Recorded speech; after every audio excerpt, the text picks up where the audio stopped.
Hey guys, welcome back to the channel.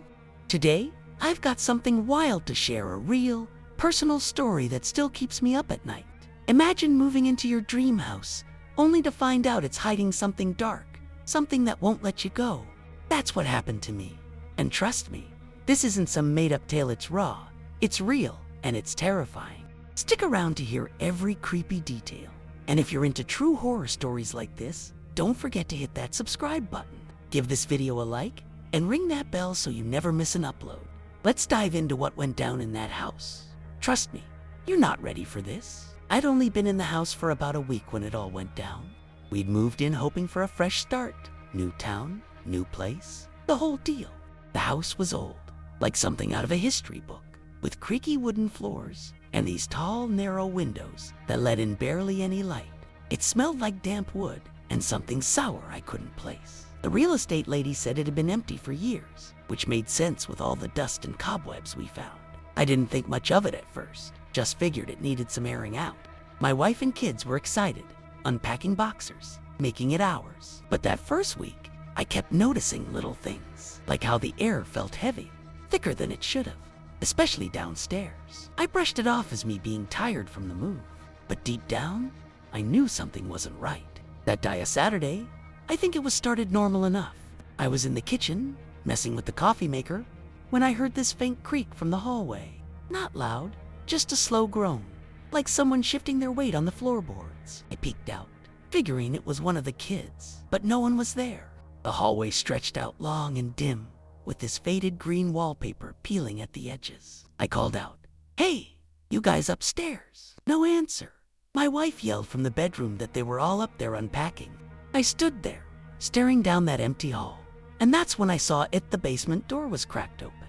I'd locked it the night before because the stairs looked sketchy, and I didn't want the kids messing around down there. My stomach did this little flip, but I told myself it was nothing. Maybe the lock was busted. I shut it again, turned the bolt, and went back to the kitchen, trying to shake off the chill crawling up my neck. I didn't even get halfway through my coffee before I heard it again, that same damn creak, louder this time. I froze, cup in hand, listening hard. It wasn't just a random noise. It sounded deliberate, like footsteps pacing back and forth. I set the mug down, hands shaky, and walked back to the hallway. The basement door was open again, not just cracked, but wide open, like someone had shoved it hard. I stood there, heart pounding, staring into that black hole where the stairs disappeared. The air coming up from there was cold, way colder than it should have been. And it carried this faint, musty smell like wet dirt mixed with something rotten. I slammed the door shut, locked it tight, and even dragged a chair from the kitchen to wedge under the knob. I wasn't messing around anymore. Something about that basement was off, and I could feel it in my bones. I tried to go back to normal. You know, told myself I was overreacting, that old houses make noises all the time. I went upstairs to check on my wife and kids, just to hear their voices and calm down. They were fine, laughing about some dumb game they were playing with the boxers. I didn't say anything about the door, didn't want to freak them out, but I couldn't shake this gnawing feeling. When I came back downstairs, everything seemed quiet for a bit.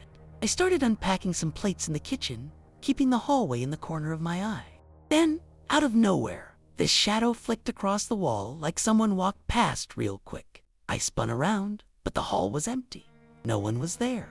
My chest tightened up, and I couldn't tell if it was my imagination or if I'd really seen it. That's when I started wondering if we'd made a huge mistake moving into this place. I stood there in the kitchen, gripping the edge of the counter, trying to talk myself down. It was just a shadow, right? Old houses have weird light tricks with those big windows. But then I noticed something else. The plates I'd been unpacking weren't where I left them. I'd stacked them on the counter, neat and orderly. But now they were spread out across the table, like someone had slid them over there when I wasn't looking. My hands went cold. I hadn't heard a thing, no clatter, no scrape, nothing. I glanced back at the hallway, and the chair I'd wedged under the basement door was pushed off to the side, just sitting there crooked. The door was still locked, thank God, but seeing that chair moved made my throat go dry. I didn't touch it. I didn't want to go near that door again. I started pacing around the kitchen, trying to figure out what to do. Call my wife down, tell her we've got a problem. I didn't even know how to explain it without sounding nuts. That's when I heard this low hum, like a vibration you feel more than hear, coming from somewhere below the floor. It wasn't loud, but it was steady, pulsing through my feet. I stopped, held my breath, and listened. It was coming from the basement, no doubt about it. I grabbed a broom from the corner, like that was gonna do anything, and stood by the hallway, staring at that door. The hum got a little stronger, and then I saw the knob twitch just a tiny jerk, like someone was testing it from the other side. My heart was hammering so hard I thought it'd bust out of my chest. I wanted to yell, to run, but I just stood there, frozen, waiting for whatever was down there to make its next move. That knob twitching it was like a switch flipped in my head. I couldn't just stand there anymore. I yanked the chair back under the door, jamming it hard against the knob, and then grabbed a hammer from the toolbox we'd left in the kitchen. I wasn't sure what I was gonna do with it, but it felt better than nothing. The humming kept going, steady and low, and it was messing with me like it was burrowing into my skull.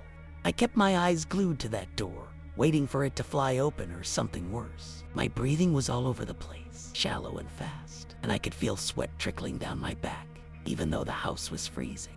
I muttered to myself, this isn't happening, this isn't real, but it didn't help. Whatever was down there, it wasn't going away. Then the lights flickered, not a full blackout, just a quick dim and buzz, like something was sucking the power for a second. I looked up at the ceiling, gripping that hammer tighter, and that's when I heard this scraping sound like nails dragging across wood. It was faint at first, coming from the basement stairs, but it got louder, closer, like whatever it was climbing up. I backed up until I hit the kitchen counter, my eyes darting between the door and the hallway walls.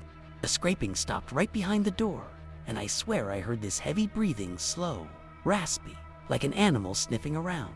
I wanted to scream for my family to get out, but my voice was stuck. All I could do was stare at that door, praying the lock would hold, praying whatever it was wouldn't figure out how to get through. I don't know how long I stood there, hammer in hand, just waiting. It felt like hours, but it couldn't have been more than a minute. That breathing sound stopped all of a sudden, and the silence hit me harder than the noise ever did. It was too quiet, like the whole house was holding its breath with me. I kept staring at the door, expecting it to rattle or swing open, but nothing moved. The humming was gone too, and the lights steadied out. I should have felt relieved, but I didn't. My gut was screaming that this wasn't over, that whatever was down there was just messing with me, waiting me out. I took a shaky step forward, still clutching the hammer, and that's when I noticed the smell again, stronger this time, like rotting meat mixed with wet earth, wafting up from under the door. It made my eyes water, and I gagged, covering my mouth with my sleeve. I couldn't take it anymore. I had to know what was going on. I crept closer to the door, real slow, like I was sneaking up on something alive. The chair was still wedged tight, but I could see these faint scratches on the wood around the knob, fresh ones that weren't there before. My heart sank. I pressed my ear against the door, holding my breath, and listened. At first, it was just dead silence, but then I heard it, a faint thump, like something heavy dropping onto the stairs below. Then another, and another, slow and uneven, like footsteps dragging up toward me.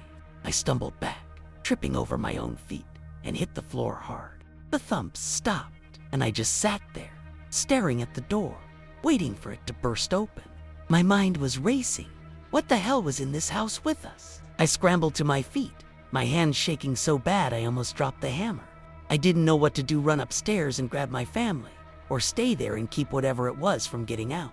The thumps had stopped, but that smell was still there, thick and choking, like it was seeping through the cracks. I looked around the hallway, desperate for anything to block the door better.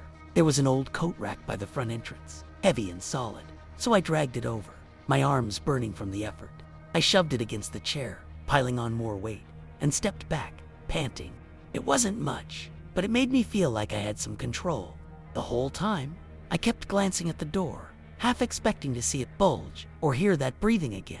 Nothing happened, but the quiet was worse. It felt like the calm before something awful. I wiped the sweat off my face and tried to think straight. My wife and kids were still upstairs, oblivious, and I didn't know how to tell them we might have moved into a nightmare. I took a deep breath and turned to head up, but then I froze. The temperature dropped, like I could see my breath fogging in front of me, even though it had been normal a second ago. My skin prickled, and I felt this weight on my shoulders, like someone was standing right behind me, watching. I spun around, hammer raised, but the hallway was empty. The coat rack and chair were still in place, the door still shut. But that feeling didn't go away. It was like the air itself was pressing down on me, thick with something I couldn't see. I whispered, "What do you want?" under my breath, not even sure why.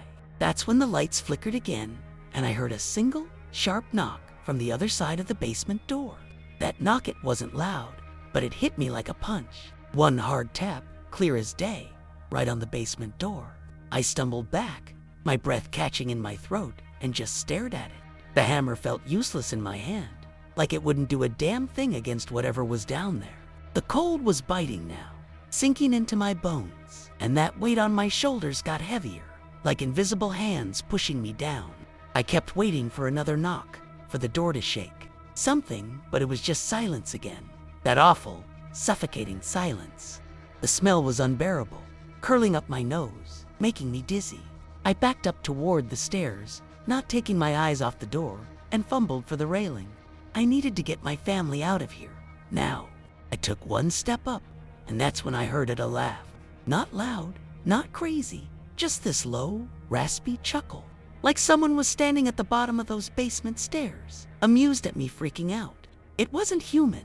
Not really. It had this weird echo to it, like it was bouncing off the walls down there. My legs went weak, and I gripped the railing so hard my knuckles turned white. I wanted to yell, to tell it to stop, but my voice wouldn't come. The laugh faded out, slow and deliberate, and then the lights upstairs went out. Not a flicker, just pitch black. I heard my wife call my name, confused, and my kids start whimpering. I bolted up the stairs, 2 at a time, my heart slamming against my ribs. Whatever was in this house, it wasn't just in the basement anymore, it was moving. I got to the top of the stairs, and it was like running into a wall of darkness. The whole upstairs was blacked out, no light from the windows, nothing. My wife's voice came from our bedroom, shaky now, asking what was going on. I yelled back, "Stay there, I'm coming," and fumbled my way down the hall, the hammer still in my hand. The air up here was different, still cold, but stale, like the house hadn't been opened in years. My daughter's whimpers turned into little sobs, and it broke my heart, but it also made me move faster. I kept banging into walls, feeling my way along, until I found the bedroom door. I shoved it open and saw them, my wife holding the kids on the bed, their faces pale in the faint glow of her phone screen.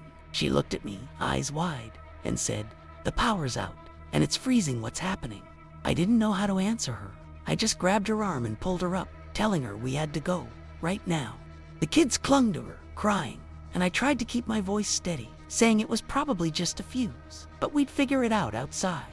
I didn't believe a word of it, and I don't think she did either. That chuckle was still ringing in my ears, and I could feel that presence like it was trailing us, just out of sight. As we stumbled toward the stairs, I heard this creak from behind us, back in the bedroom. I turned, and in the dark, I saw the closet door swing open slow, all on its own. My stomach dropped. There was nothing inside, just shadows, but I swear something moved in. There's something low to the ground, shifting fast. I pushed my family forward, shouting, "Go, go!" and we ran for the stairs. We hit the stairs hard, practically tripping over each other to get down. My wife was clutching the kids, and I was right behind, still gripping that stupid hammer like it was gonna save us. The air got thicker as we went, heavy and cold, like we were running through fog. I kept looking back, expecting to see something chasing us, but it was just darkness swallowing the hallway behind. My daughter screamed, saying she heard footsteps upstairs, and my son started crying louder, saying he wanted to go home. I didn't have the heart to tell them this was home, or at least it was supposed to be. All I could think about was getting us out the front door and into the car. That laugh, that creak, the way the house felt alive, it was too much. When we reached the bottom, I grabbed the front door handle and yanked, but it wouldn't budge. I twisted the lock, pulled again, nothing. It was like the door was glued shut, or something was holding it from the other side. My wife started panicking, asking why it wouldn't open, and I didn't have an answer. I slammed my shoulder into it, once, twice, desperation kicking in. That's when I heard it again, that scraping sound, but this time it was coming from the living room, right off the hallway. I turned, and in the dim light from the windows, I saw the couch slide-like, actually move about a foot across the floor, all on its own. My wife gasped, and the kids screamed. I felt this wave of nausea hit me, like the house was laughing at us, trapping us in here with it. I stood there, staring at that couch, my brain scrambling to make sense of it. The kids were sobbing. My wife was yanking at the door now, and I just felt this rage bubble up, like I wasn't gonna let this thing win. I told her to step back, raised the hammer, and smashed it into the door handle. Hard. The metal bent, and I hit it again, wood splintering around it. On the third swing, the lock gave, and the door flew open, slamming against the wall. Fresh air rushed in, warm compared to the icy chill inside, and I pushed everyone out onto the porch. My wife was shaking, holding the kids tight, and I turned back to look inside. The living room was still, but that scraping sound started up again, louder, like claws digging into the floorboards, heading our way. We didn't wait to see what it was. I grabbed my family and hauled them down the porch steps, out to the driveway where the car was parked. My hands were trembling so bad I could barely get the keys out of my pocket, but I managed to unlock it and shove everyone inside. I jumped in the driver's seat, slammed the door, and started the engine. As I peeled out, I looked in the rearview mirror, and I swear I saw something in the front doorway, just this vague, dark shape, low and hunched, watching us go. My wife was crying, asking what the hell was in there, and I didn't know what to say. My heart was still racing, and all I could think was we dodged something awful, something that didn't want us leaving that house. We didn't stop driving until we hit the edge of town, pulling into the first gas station I could find.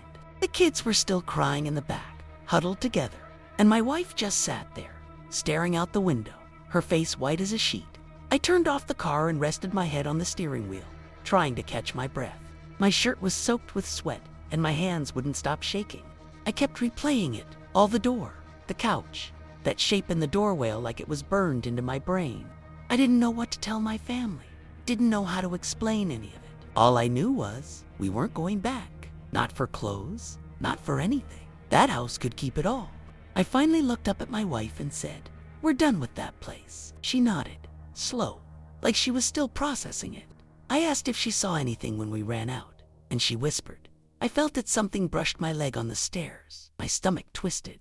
I hadn't seen it, but I'd felt that presence too, that weight, like it was right there with us the whole time. The kids didn't say much, just clung to each other, and I didn't push them. We sat there in the car for a while, the gas station lights buzzing overhead, and I kept glancing back down the road, half expecting to see that thing following us. It didn't, but the fear stuck with me like it had latched onto me and wouldn't let go. After a while, I started the car again and drove us to a cheap motel a few miles out. Nobody argued, just grabbed what little we had in the car and checked in. The room smelled like stale cigarettes and bleach, but it was better than that house, way better. My wife got the kids settled on one of the beds, wrapping them in blankets, while I sat by the window, staring out at the parking lot. I couldn't relax, couldn't shake the feeling that we'd left something behind that wasn't done with us. Every creak of the motel floor, every hum of the AC, made me jump. I kept the hammer on the table next to me, just in case, even though I knew it was dumb. My mind wouldn't stop racing, going over every second of that day. The kids finally fell asleep, exhausted, and my wife came over, sitting next to me. She didn't say much, just put her hand on mine, and I could feel her trembling. I asked her what she meant about something brushing her leg, and she took a long breath before answering. She said it felt cold and rough, like a hand, but not quite like it. Didn't have fingers, just this weird grip. She'd thought it was the railing at first, but then it moved, sliding up her calf before letting go. Hearing that made my skin crawl all over again. I pulled her close, and we just sat there, listening to the night, wondering what we'd gotten ourselves into with that damn house. We didn't sleep much that night. Every little noise outside, cars pulling in, people talking, kept me on edge, like I was waiting for that thing to show up at the motel door. My wife stayed close, her head on my shoulder, and I could tell she was just as wired. The kids tossed and turned, mumbling in their sleep, and I wondered what they'd seen or felt that they weren't saying. I kept thinking about the house, those narrow windows, the peeling wallpaper, that basement smell. It wasn't just a building anymore. It was alive, like it had a mind of its own. I couldn't figure out why it let us go, or if it even did. Maybe it was still waiting, biding its time. By morning, we were wrecked, but I had to do something. I called the real estate lady from the motel phone, told her we were out, that the house wasn't safe.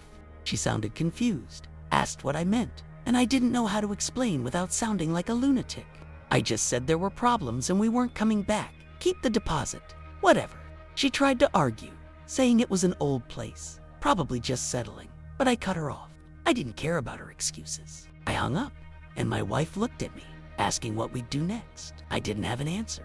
Just this sinking feeling that we dodged something we didn't fully understand, that it might not be over. We stayed at that motel for a couple days, just trying to figure out our next move. Money was tight, but I'd rather sleep in the car than go back to that house. My wife kept the kids busy with little games, trying to act normal, but I could see the strain in her eyes. Every time I closed mine, I saw that basement door, heard that laugh, felt that cold grip she'd described. I started wondering about the people who lived there before. Why did it sit empty so long? I didn't have the guts to dig into it though. Part of me didn't want to know, like knowing would make it more real. All I wanted was to put miles between us and that place, far enough that it couldn't reach us. The third day, I drove back to town, not to the house. No way, but to a storage place nearby. We'd left everything behind, and I figured I could at least grab some basics from a thrift store and stash them. The whole drive, I kept checking the mirrors, half expecting to see that hunched shape trailing us. Nothing showed up, but the closer we got to that town, the worse I felt like this knot in my chest tightening up. My wife noticed, squeezed my hand, and told me to breathe. I pulled into the storage lot, and we sat there for a minute, just staring out the windshield. That's when my son piped up from the back, real quiet, and said, "Dad, I saw something move in my window that night." My blood ran cold all over again. I turned around in the driver's seat, looking at my son, and asked him what he meant. He was picking at the edge of his shirt, not meeting my eyes, and it took him a second to answer. He said it was right before we ran out. Something dark moved across his bedroom window, outside, like it was peeking in. He thought it was a shadow at first, but then it stopped, just hovering there, and he could feel it staring at him. My wife went stiff next to me, and I didn't know what to say. I asked if it looked like a person, and he shook his head, saying it was too low, too weird, like it didn't have a real shape. Hearing that made my stomach churn. I could still see that thing in the doorway in my head, and now this. I tried to keep it together for him, said it was probably just a trick of the light, but my voice sounded hollow even to me. My daughter chimed in then, her voice small, saying she'd heard whispering in her room that day. Toriel, faint, like someone talking through the wall. She didn't tell us before because she thought she'd dreamed it, but now she wasn't sure. My wife grabbed my arm, her nails digging in, and I could see she was on the edge of losing it. I told them it was okay. We were safe now, but I didn't believe it. Whatever was in that house, it had gotten to all of us, marked us in some way. I started the car again, told them we'd get what we needed, and leave town for good no. Looking back, we grabbed some clothes and a few essentials from a secondhand shop near the storage place, moving quick like we were on a timer. I kept my head down, avoiding people's eyes, like they'd somehow know what we'd been through. My wife was quiet, just holding the kids' hands tight, and I could tell she was barely holding it together. The whole time, I felt this itch on the back of my neck, like we were being watched, but every time I looked around, it was just normal people, guys, pumping gas, a lady walking her dog. Still, I couldn't shake it. We loaded up the car, and I drove us out of there fast, heading north, anywhere that wasn't near that house. The kids stayed silent in the back, and I kept the radio off, no noise, just us and the road. It was maybe an hour later, sun starting to dip, when my wife gasped and pointed out her window. I slammed on the brakes, thinking she'd seen something, and looked where she was pointing. There was this old billboard off the highway, faded and peeling, advertising some hardware store, but scratched into the wood, big and messy, where the words come back. My heart stopped. It could have been there forever, just some random graffiti, but it didn't feel random, not after everything. I hit the gas again, hard, and didn't stop until we were 2 states away, crashing at another motel. We didn't talk about it, but I could see it in her eyes. She thought it was for us too. That night in the new motel, I couldn't sit still.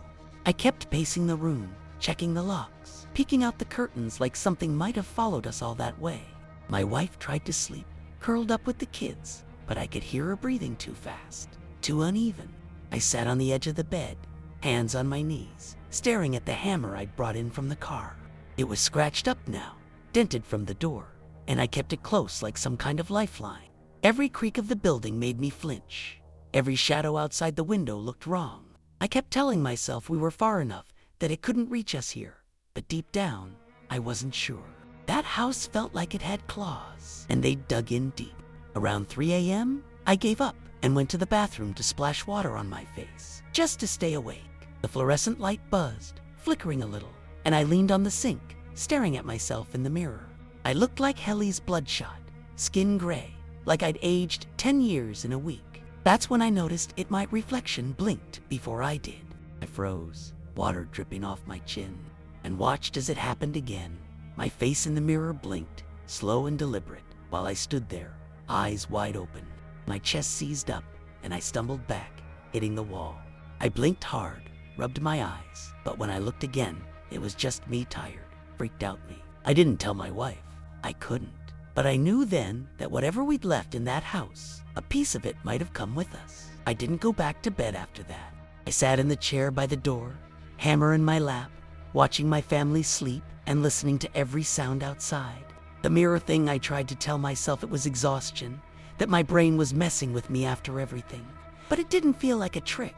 It felt real, like that house had left something in me, some kind of mark I couldn't see. The kids shifted in their sleep, murmuring, and I wondered if they were dreaming about it too. The basement, the shadows, that laugh. My wife rolled over, her face tight even while she slept, and I hated that I'd dragged us into this. I kept thinking about that billboard, those scratched up words, and my stomach twisted every time. Morning came slow, gray light creeping through the curtains, and I was still awake when my wife got up.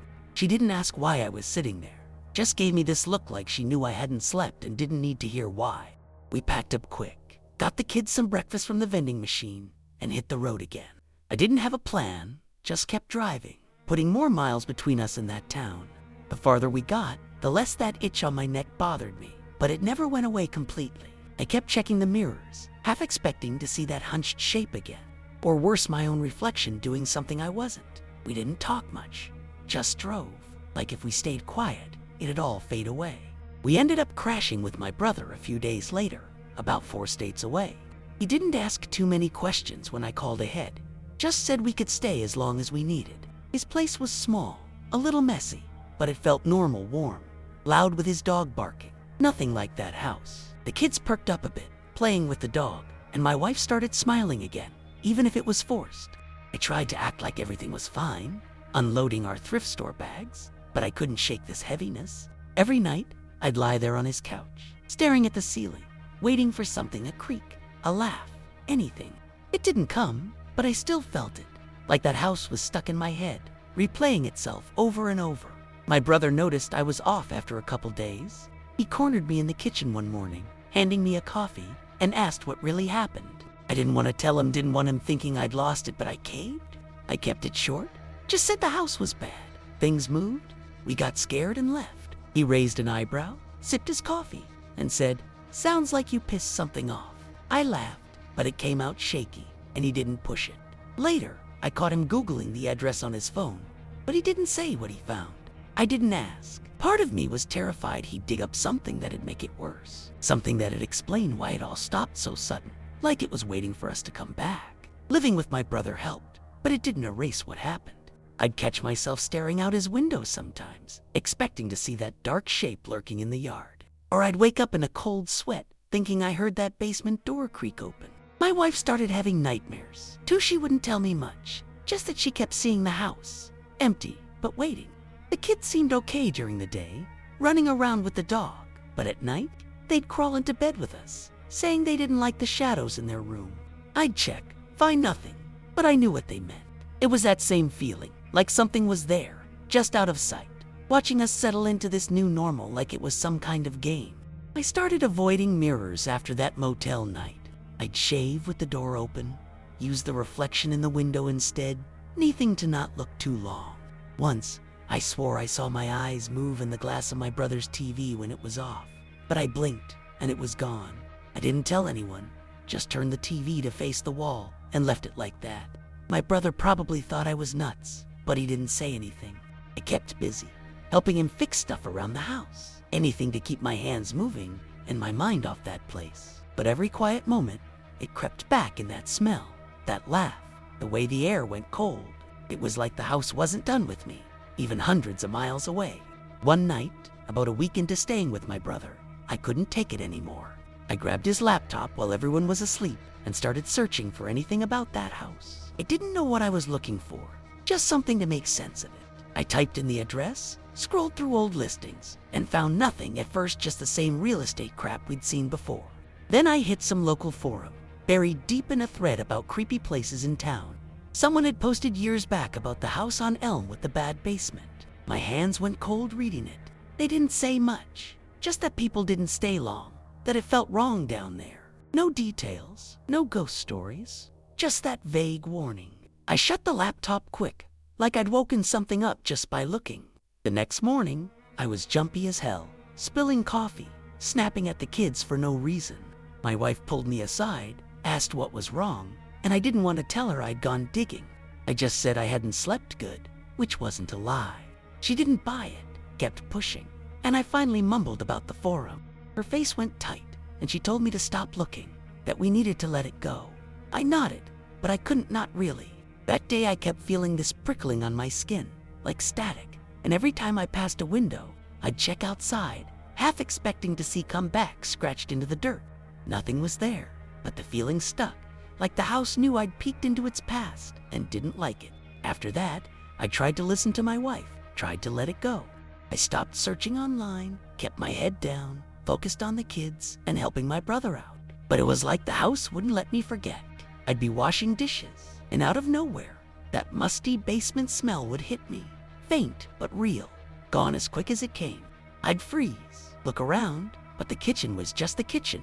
No damp wood, no rot. My brother's dog started acting weird, too, staring at corners, growling at nothing. Once, it bolted out of the room I was in, tail down, like it'd seen something I couldn't. I didn't say anything to anyone, just kept telling myself it was in my head that we were safe here. The kids started drawing pictures though, and that's when I got really rattled. My daughter sketched this house sewers, the old one with those tall, skinny windows and a big black scribble over the basement. She said it was the shadow place, and my son nodded like he got it. I asked where they'd seen that, and they just shrugged, said it was from their dreams. My wife found the drawings later, and I saw her hands shake as she stuffed them in the trash. We didn't talk about it, but that night, I heard her crying in the bathroom, quiet so the kids wouldn't hear. I wanted to fix it, to make it stop, but I didn't know how. It felt like that house had stretched its fingers all the way here, tugging at us, reminding us it wasn't done. I started sleeping less, just sitting up on the couch with the TV on low, trying to drown out my thoughts. The hammer stayed close side, moved it to the coffee table, within reach. My brother caught me like that one morning, bleary-eyed and jumpy, and asked if I was okay. I lied, said I was just restless, but he didn't push. He started keeping the dog closer to him at night, though like he'd noticed it acting off too. I'd hear it whimper sometimes, late, and I'd wonder if it was picking up on the same thing I was, that prickling, that weight in the air. I kept checking my reflection in the dark TV screen, scared I'd see it move again, but it didn't. Still, I couldn't shake the feeling that something was hovering, waiting for me to slip up.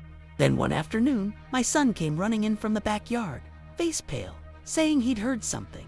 He'd been kicking a ball around when this low whisper came from the bush snotwards. Just a sound, like someone hissing real soft. I grabbed the hammer and went out there, heart pounding. But the yard was empty, just grass, and my brother's rusty grill. I asked my son what it sounded like, and he said it reminded him of the basement, that raspy chuckle. My wife overheard and dragged him inside, telling me to stop asking, that we couldn't keep doing this. But I stood there, staring at those bushes, feeling that cold creep up my spine again. It was like the house was reaching out, teasing us, letting us know it could still find us. That night, I couldn't sit still anymore. I had to do something. I waited until everyone was asleep, then grabbed my brother's car keys and drove back toward that town. Not all the way, just close enough to feel it, to see if it was still there waiting. I don't know what I was thinking. Maybe that I could face it, prove it wasn't following us. The whole drive, my hands were sweaty on the wheel, and that knot in my chest got tighter the closer I got. I stopped about 10 miles out, pulled over on some empty road, and just sat there, engine off, listening. The air was still, normal, but I kept picturing that hunched shape, those scratched words on the billboard. I stayed maybe 20 minutes, heart racing, before turning around. Nothing happened, but I felt worse driving back, like I'd poked it awake. When I got to my brother's, I slipped inside, quiet, hoping no one noticed I'd been gone. My wife was up though, waiting in the dark by the couch. She didn't yell, just asked where I'd been, her voice flat but scared. I told her the truth, said I had to check, had to know if it was over. She grabbed my shirt, eyes wet, and said, "You can't keep going back to Ital. Never let us go if you do." I didn't argue, just held her. But she was right. It felt like every time I thought about that house, it got a little stronger, a little closer. I promised her I'd stop, that we'd move on. But even as I said it, I felt that static on my skin again, like it was listening. We tried to settle into a routine after that Trilly tried. My brother got me some odd jobs around his neighborhood, fixing fences, mowing lawns, stuff to keep me busy. The kids went back to school a few towns over, and my wife started picking up shifts at a diner nearby. It was like we were building something normal again, brick by brick. But I'd still catch myself flinching at shadows, holding my breath when the house got too quiet. The dog stopped growling after a while, which helped. But I'd see my son staring out windows sometimes, like he was waiting for that whisper to come back. My wife threw out anything that reminded her of the Mukno boxers.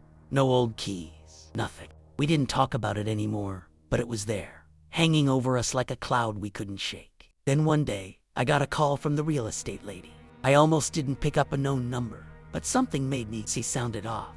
Nervous. Said someone new had rented the house, but they'd already left, complaining about weird stuff. She asked if we'd had issues, fishing for something, and I just said, "Yeah, it's not right," and hung up. My hands were shaking after, and I didn't tell my wife she'd freak, but it stuck with me, knowing it wasn't just us, that whatever was in there was still active, still waiting. I kept picturing that basement door, those scratches, and wondered if the new people saw that shape too. It made me feel sick, but also weirdly relieved, like it wasn't all in our heads. I didn't sleep much that night after the call. I kept thinking about those new renters, what they might have seen, how fast they got out. It was like a loop in my head, the door, the laugh, that smell, all of it playing over and over. I got up, paced the living room, and ended up sitting by the window watching the street outside my brother's place. It was quiet, just streetlights and a stray cat wandering around. But I couldn't shake this feeling that the house knew I'd heard about it again. My skin prickled, and I rubbed my arms, telling myself to stop being paranoid. But then the cat froze, stared at something in the dark I couldn't see, and bolted. I leaned closer to the glass, heart thumping, but there was nothing, just empty night. The next day, I was a mess, jumpy, short with everyone. My wife noticed, asked if I was okay, and I brushed it off, said I just didn't sleep well. I couldn't tell her about the call, not after we'd worked so hard to move past it, but it was eating at me, that idea of the house still being alive, still messing with people. I went out to mow a neighbor's lawn, hoping the noise would drown it out, but halfway through, I stopped cold. The air shifted just for a second. It got heavy, cold, like back in that hallway. I dropped the mower handle, spun around, expecting to see something behind me. Nothing there, just my brother's quiet street. I finished the job fast and went inside, hands trembling, wondering if I'd ever really get away from that place. I started keeping a closer eye on everything after that. Every noise, every shadow, every little thing that felt off. It wasn't like before, with the house in our faces, but these tiny echoes kept popping up. Like once, I was grabbing milk from the fridge, and for a split second, I smelled that rot, again faint, gone quick, but enough to make me slam the door shut and check every corner of the kitchen. My wife caught me doing it a few times, just standing there, listening, and she'd give me this worried look, but wouldn't ask. I think she was scared of the answer. The kids seemed okay, mostly, but my daughter stopped drawing altogether, and my son started sleeping with a light on. We didn't push them, didn't want to dig up what they were burying. Then one evening, my brother came home with this weird look on his face. He'd been out with some buddies, and one of them knew the town we'd left. Said there'd been talk about our house for years. Nothing big, just whispers about people leaving fast, stuff going missing, noises nobody could explain. My brother didn't say it to scare me, just dropped it casual over dinner. But I felt my throat close up. I nodded, kept my head down, and shoveled food in my mouth so I wouldn't have to talk. Later, when he was in bed, I sat there replaying years of this, people running, and we'd walked right into it. I wondered how many others saw that shape, felt that cold, and if they got out as clean as we did, or if we even did. I couldn't let it go after my brother said that. It was like a splinter in my brain, digging deeper every time I tried to ignore it. I started waking up at odd hours, heart racing, thinking I'd heard that chuckle again, a low rasp, fading as my eyes snapped open. I'd lie there, staring at the ceiling, waiting for it to come back, but it never did. My wife noticed the bags under my eyes, asked if I was having nightmares, and I just shrugged it off, didn't want her worrying more than she already was. But it wasn't dreams. It was like the house was tapping on my skull from miles away, reminding me it was still there. I kept the hammer by the couch anyway, just in case, even though I knew it was useless. One afternoon I was alone in the house, my brother at work, wife and kids out shopping, and it hit me hard. I was folding laundry, normal stuff, when the lights flickered, just once, like back in that kitchen. I dropped the shirt I was holding, breath caught, and listened. Nothing followed, no hum, no scrape, just silence. But it was too heavy, too familiar. I checked every room, hammer in hand, even the closets, like I was back there barricading that door. Everything was fine, normal, but my hands wouldn't stop shaking. I sat down after, staring at the floor, and realized it wasn't gonna stop, not completely. That house had left something in us, a piece we couldn't shake, and I didn't know if it had ever let go. I tried to push through it, keep acting like everything was okay. Work helped, kept my hands busy, my mind off that flicker, that smell. But it'd sneak up on me anyway, usually when I was alone. Like one time, I was fixing a gate out back, and the air went cold, not breeze cold, but that deep basement cold that sinks into your bones. I stopped, hammer mid-swing, and looked around. Nothing but my brother's yard, sun still up, birds chirping. It lasted maybe 10 seconds, then vanished, but I stood there, frozen, waiting for something to move. It didn't, and I finished the job fast, went inside, and didn't tell anyone. I couldn't keep running to them. Every time I got spooked, it was my mess to carry. My wife started noticing more. Though she's sharp like that, she'd catch me staring off or jumping at nothing. And one night she sat me down, real quiet, and asked if I thought it was still with us. I didn't want to lie, so I said maybe, but we were safe here, far away. She didn't look convinced, just held my hand tighter and said she'd felt it, 2 little things, like a shadow moving wrong in the corner of her eye. We sat there, not saying much after that, just listening to the house settle around us. It was normal noise, creaks and hums, but every one made me tense, wondering if it was really the house or something else, piggybacking on it, waiting for us to let our guard down. We didn't talk about it again after that night, but it changed things. My wife started keeping the curtains closed, even during the day, like she didn't want anything looking in. I'd catch her double-checking locks, hovering near the kids more than usual. I didn't blame her, I was doing the same, always listening, always waiting for that next little sign. The hammer stayed on the coffee table, a permanent fixture now, and my brother stopped asking about it. We were functioning, getting by, but it was like we were all holding our breath, tiptoeing around something we couldn't name. The kids seemed okay on the surface, school friends, but I'd hear them whisper to each other sometimes, late at night, about the shadow place. Then one morning, I found something that threw me. I was grabbing my boots from the porch, and there, scratched into the wood by the door, was a single line jagged deep, like a claw mark. It wasn't there the day before. I'd have noticed. My stomach dropped, and I ran my fingers over it, feeling that familiar chill creep up my arm. Could have been the dog, a branch, anything but it. Didn't look random.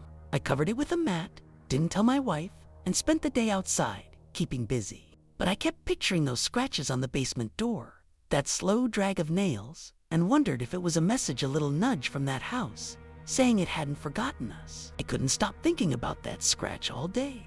Every time I walked past the porch, I'd lift the mat, check it, like it might have grown or changed. It didn't, but it was there, mocking me, making me doubt every normal explanation I tried to pin on it. I started wondering if I should tell my brother, get his take, see if he'd noticed anything, but I didn't. He'd been good to us, didn't need to get dragged into this mess. Instead, I grabbed some sandpaper from his shed and scrubbed it out that night, working fast so no one would see. The wood smoothed over, but I still felt it, like it had left a mark I couldn't erase. I tossed the mat back on and went inside, hands shaky, hoping that'd be the end of it, but it wasn't. Later that week, my daughter came home from school with this look, quiet, spooked. She said a kid in her class asked where she used to live, and when she told him the town, he laughed and said, "Oh, the ghost house place." She didn't know what he meant, but it stuck with her, and she asked me if our old house was bad. I froze, tried to play it off, said it was just an old place, nothing special. She didn't push, but I could see it in her eyes. She knew I wasn't telling her everything. That night, I heard her and my son whispering again, and I caught the word basement. It hit me hard we'd run. But that house was still tangled up in us, spreading like a stain we couldn't wash out. I started feeling trapped again, like no matter how far we went, that house had its hooks in us. I'd catch myself standing still, just listening, waiting for that hum or that laugh to creep back in. It didn't, not full on, but there were these moments, little jolts, like the air shifting wrong or a shadow stretching too long. My wife noticed too. She'd pause mid-sentence sometimes, eyes darting, then shake it off like it was nothing. We were both pretending, keeping it from the kids, but it was wearing us down. I kept the hammer close, started carrying it in my jacket when I went out, like it'd do any good. My brother's place was safe, warm, but it didn't feel like enough anymore, like the walls couldn't keep it out. Then one night, it got worse. I was up late, flipping through channels, when the TV static spiked just a quick burst, loud and sharp. I muted it, heart pounding, and waited. Nothing happened, but then I heard this faint tap, like a nail on glass, coming from the window behind me. I turned slow, expecting a branch or the wind, but the yard was still dark, empty. The tap came again, deliberate, and I stood up, hammer in hand, staring out. I couldn't see anything, just my reflection in the glass, pale and wide-eyed. But that feeling hit me hard, that weight, like something was right there, inches away, watching me watch it. I backed off, didn't sleep, and didn't tell anyone. Just sat there till morning, gripping that hammer, wondering how long we could keep running. Morning came, and I was wrecked, eyes burning, hands sore from clutching the hammer all night. My wife found me like that, still by the window, and didn't say a word, just made coffee and sat with me. I could tell she knew something was up, but she didn't ask, and I didn't tell. We'd gotten good at that, dodging the truth to keep things steady. The kids got up, noisy and normal, and it almost felt okay for a minute, like we could fake it through another day. But I kept glancing at that window, picturing that tap, that invisible thing on the other side.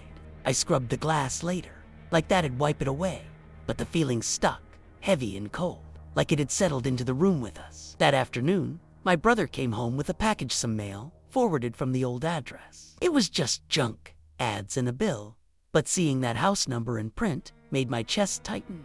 I ripped it up, tossed it in the trash, and my wife watched me do it, her face blank but her hands fidgeting. I didn't say anything, just went out to the garage to mess with some tools, anything to keep moving.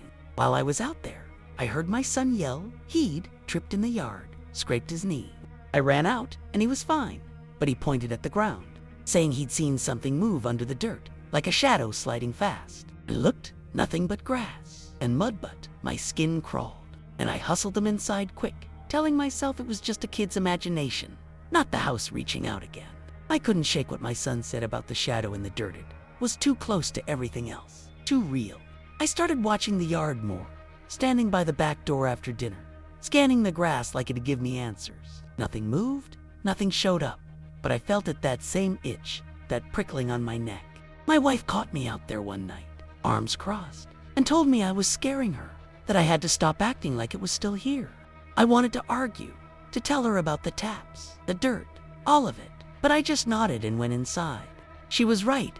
I was dragging it with me, feeding it, but I didn't know how to let go. The hammer stayed in my pocket, a dumb little anchor, like it'd keep me grounded. A few days later, my brother's dog got sick. Nothing big, just lethargic, whining a lot. The vet said it was probably stress, maybe from us being around, shaking up its routine. But I saw it lying by the back door, staring out, and I wondered if it was picking up on what I couldn't see. My brother brushed it off, said dogs get weird sometimes, but I kept thinking about how it had growled at nothing before, how it had run from me that one time. I started sitting with it, petting its head, like we were in this together, two jumpy wrecks waiting for the next shoe to drop. The house felt quieter without its barking, and that silence was worse. It let my mind fill in the gaps with scratches and whispers I couldn't prove were real. Things stayed tense, but nothing big happened for a while. Just those little flickers, those moments that kept me on edge. I'd hear a creak and freeze, or catch a whiff of that rot and check every room. But it'd fade fast, leaving me doubting myself. My wife stopped asking, just gave me space, and the kids settled into school, acting more like themselves. My brother's dog perked up too, chasing squirrels again, and I almost let myself think we'd turned a corner. But I'd still wake up some nights, heart pounding, feeling that weight like something was standing over me, breathing slow. I'd check the house, find nothing, and crawl back to the couch, hammer close, telling myself it was just bad dreams bleeding into real life. Then one Saturday, my brother dragged us all out to a flea market, said we needed fresh air, a break. It was loud, crowded, normal, and for a couple hours, I forgot to be scared. The kids ran around, picking out cheap toys, and my wife laughed at some ugly lamp we found. I was carrying a bag of junk we'd bought when I saw it, a little wooden box, carved up, sitting on a table. It looked too much like the paneling from that basement door. Same faded green paint, same scratches. My breath caught, and I dropped the bag, staring. The guy selling it said it came from an old house nearby, abandoned for years. I didn't ask, more just grabbed my family and left, heart slamming, feeling that cold creep back in like it had been waiting for me to find it. The ride back from the flea market was quiet, too quiet. My wife kept glancing at me, knowing something was up, but I didn't say a word about the box. I couldn't. My hands were tight on the wheel, and I kept seeing it in my head, those scratches. That paint, like a piece of the house, had followed us out here.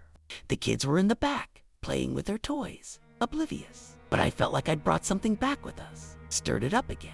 When we got to my brother's, I bolted out of the car, checked the yard. The windows, nothing looked off, but my chest was heavy, like the air was pressing down again. I told myself it was just a coincidence, some random junk, but it didn't feel random, not one bit. That night, I couldn't sit still. I kept pacing, checking locks, listening for anything out of place. My wife tried to get me to bed, said I was working myself up over nothing, but I brushed her off nicer than usual, but still sharp.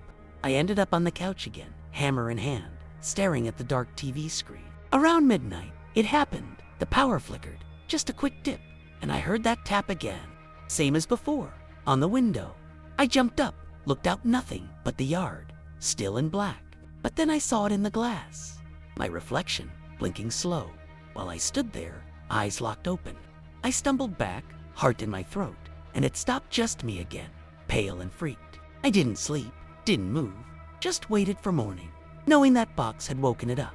Whatever it was. Morning hit, and I was a wreck, shaky, wired, running on fumes. My wife found me on the couch, hammer still in my lap, and this time, she didn't let it slide.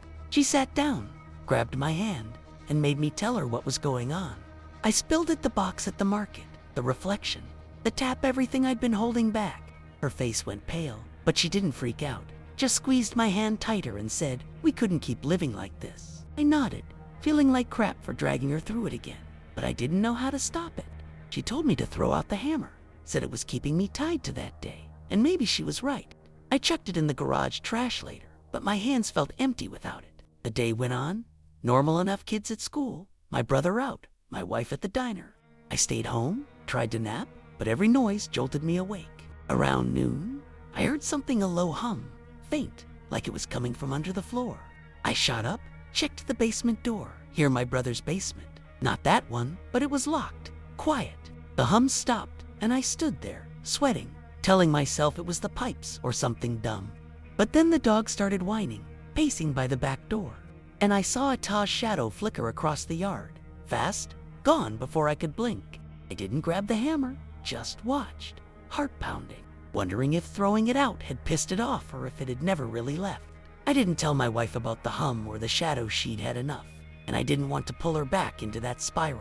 I kept it to myself, stayed quiet through dinner, forcing smiles for the kids. But I couldn't stop checking the windows, the doors, the yard. Every corner felt like it was hiding something. The dog wouldn't settle either, kept sniffing around, ears up, like it was tracking whatever I'd seen. My brother noticed, asked if it was sick again, and I mumbled something about it being antsy. He didn't push, but I caught him watching me later, like he knew I was off. I went to bed early, just to stop moving, but I lay there, eyes open, waiting for that tap or that laugh to come back. It didn't, not that night, but something else did. I woke up around 3 a.m., freezing, my breath fogging in the dark. The room was dead quiet, no hum, no creaks, but I felt it, that weight, heavy on my chest, like something was sitting there. I couldn't move, couldn't yell, just stared at the ceiling, heart slamming. My wife was asleep next to me, oblivious, and I kept thinking I'd wake her, grab her too. Then, slow, it lifted like it had made its point and slipped off. I sat up, gasping, and checked the kids. They were fine, sleeping sound. I didn't wake anyone, just sat there till dawn, shaking, knowing it had found me again, hammer or no hammer. I didn't know what to do after that. Night just kept going through the motions, pretending I wasn't falling apart. My wife could tell something was wrong, kept asking if I was sick, but I brushed it off, said I was just tired. I didn't want her knowing it'd come back, that had pinned me down in our bed. The kids were okay, laughing at breakfast, and I clung to that tried to let their noise drown out the panic. But I couldn't look at the dark corners anymore, couldn't walk past a window without feeling that itch. I started leaving lights on, even during the day, telling my brother it was for the dog. He didn't buy it, but he didn't argue, just let me do what I needed to keep it together. Then, a few days later, it hit me again. I was in the garage, grabbing a broom, when I heard that scrape like nails on wood, slow and deliberate, coming from the wall. I dropped the broom, spun around, but it was just shelves and tools, nothing moving. The sound stopped, but the air went cold, thick, and I smelled it, that rot, faint but sharp, curling up my nose. I bolted inside, slammed the door, and stood there, panting, waiting for it to follow. It didn't know taps, no shadows, just that quick jab, like it was testing me. I didn't tell anyone, just sat on the couch, hands clenched, wondering how long it'd play with us before it stopped, or if it ever would. I couldn't keep pretending after that garage thing. It was too much, too close. I started sleeping with a knife under the pillow, not the hammer, something sharper, like it'd make a difference. My wife found it one morning, didn't say a word, just took it and put it in the kitchen drawer, with this look like she was done fighting me on it. I felt like a jerk, but I couldn't stop. Every night, I'd lie there, waiting for that weight, that cold, and some nights, it'd come just a brush, a whisper of it, enough to keep me awake. The dog started sleeping by the kids' door, like it was guarding them, and I didn't know if that made me feel better or worse. I kept thinking about that house, how it had let us go, but not really, how it was still here, in little pieces, wearing us down. One day, my brother came home with a newspaper, some local thing from that town, left at his work. He tossed it on the table, casual, but I saw the headline, "Old Elm Street House Burns Down, 'Cause Unknown." My hands went numb, and I grabbed it, scanning the page. It was our place gutted, nothing left but ash, no one hurt. I should have felt free, but I didn't, just this hollow pit in my gut. My wife read it over my shoulder, didn't say anything, just walked away. I kept staring at the words, wondering if it had died with the fire, or if it had just moved on, free to follow us for good. That night, the house was quiet, no taps, no hum, but I didn't trust it, not one bit. I kept that newspaper folded up in my jacket pocket, like it was proof we'd survived something. But it didn't feel like a win, more like a question mark, hanging over us. The days after, things got quieter, no cold snaps, no scratches, no shadows in the dirt. The dog stopped pacing, started wagging its tail again, and the kids laughed more, like they could feel it too. My wife even smiled one morning, a real one, and I wanted to believe it was over, that the fire had burned it out, whatever it was. But I'd still catch myself listening, holding my breath when the lights flickered, waiting for that smell to sneak back in. It didn't, not yet, but I couldn't shake the thought that it was biding its time, watching from somewhere I couldn't see. One night, I went out to the porch alone, just to breathe, to feel the normal air. The street was still, stars out, and for once, it didn't feel heavy, no weight, no eyes on me. I sat there, hands in my pockets, fingering that newspaper, and let myself think maybe we'd made it through. Then I heard it one last tap, faint, like a nail on wood, coming from the railing. I froze, looked, nothing there, just the night. It didn't come again, didn't grow, just hung there and faded. I stood up, went inside, locked the door, and didn't tell anyone. It was like a goodbye or a promise, but it stopped, sudden as it started, and I still don't know why. That tap was the last thing I got from it. No more smells, no more shadows, nothing. Days turned into weeks, and we kept living, settling into my brother's place like it was ours now. The kids stopped whispering about the shadow place, started leaving lights off at night, and my wife threw out the last of our old stuff without a word. I'd catch her humming sometimes, soft, like she was letting go, and it made me hope, really hope, that we'd outrun it. The dog went back to normal, chasing its tail, and my brother never brought up the house again. I tossed that newspaper one day, didn't even read it again, just let it go in the trash. but I'd still pause sometimes, late at night, listening, like it might creep back. Just never did. I don't know what happened, why it stopped. Maybe the fire killed it. Maybe it got bored. Or maybe it's still out there, waiting for someone else to walk into that basement. We never went back, never checked, just kept moving forward, piecing ourselves together. It's been months now, and I can sleep without a knife, without jumping at every creak. But I'll never forget that Datha, the way the house felt alive, the way it grabbed us and let go like it was playing some sick game. I don't talk about it much, just write it here so someone knows. It's over, I think, but I'll always wonder what it wasn't, why it picked us.